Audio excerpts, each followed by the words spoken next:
Hi hello, सुनीतास रेसिपीमध्ये सगळ्यांचं स्वागत आहे। तर चला आपण आज कारल्याची भाजी कशी करायची ते बघूयात।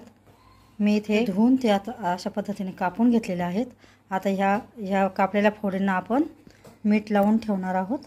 तर चला आपण आता याच्यामध्ये अर्धा चमचा मी मीठ घेतलेला आहे, मीठ टाकून घेणार आहोत आपण आता या फोडींमध्ये।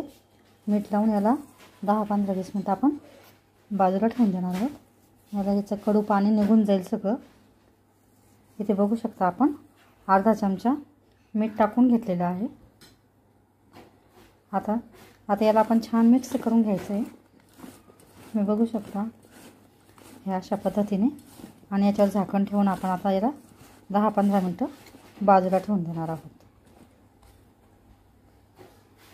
तर आता आपण हे मीठ लावून ठेवलेले कारले आता आपण कढईमध्ये टाकून घेतलेले आहेत। आता यांना आपण छान वाफेवर शिजवून घेणार आहोत झाकण ठेवून।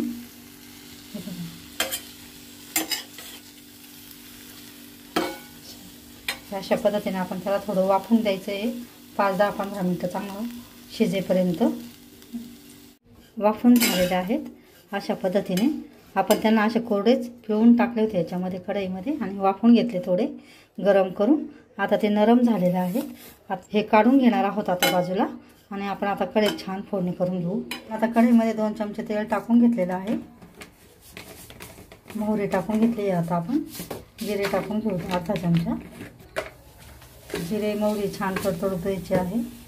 त्यात कांदे टाकून घेऊ। एक मोठा कांदा मी कापून घेतलेला आहे। आता आपण कांदा टाकून घेणार आहोत। कांदा छान परतून घ्यायचा आहे। आता आपला कांदा छान आता परतून झालेला आहे। अर्धा चमचा हळद टाकून घेणार आहोत। 1 चमचा आपण अंबारी मसाला टाकून घेतलेला आहे। आता तो छान परतून घ्यायचा आहे। 1 चमचा आपण लाल तिखट टाकून घेणार आहोत।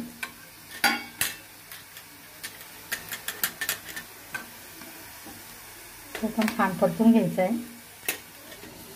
आपला मसाला परतून झालेला आहे। आपण आता त्याच्यात हे वाफवलेले कारले टाकून घेतलेले आहे त्याच्यात।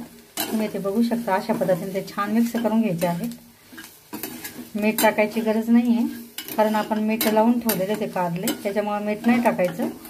नंतर तुम्हाला कमी वाटलं तर थोडं टाकून घ्यायचं, पण भाजीत पूर्ण मीठ टाकायचं नाही, कारण मीठ ऑलरेडी त्याच्यात असतं।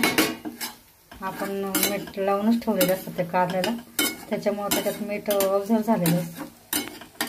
इथे बघू शकता आता याला 10 मिनिटं आपण छान वाफून घेऊ, म्हणजे आपल्या कारल्याची भाजी छान तयार होते। ही कारल्याची भाजी तुम्ही वरण भात, भाजी पोळी भाकरी सोबत खाऊ शकतात। अशा पद्धतीने कारल्याची भाजी तुम्ही पण करून बघा। आवडल्यास लाईक करा, शेअर करा, कॉमेंट्स करा, सबस्क्राईब करा। सगळ्यांना व्हिडिओ बघितल्याबद्दल धन्यवाद।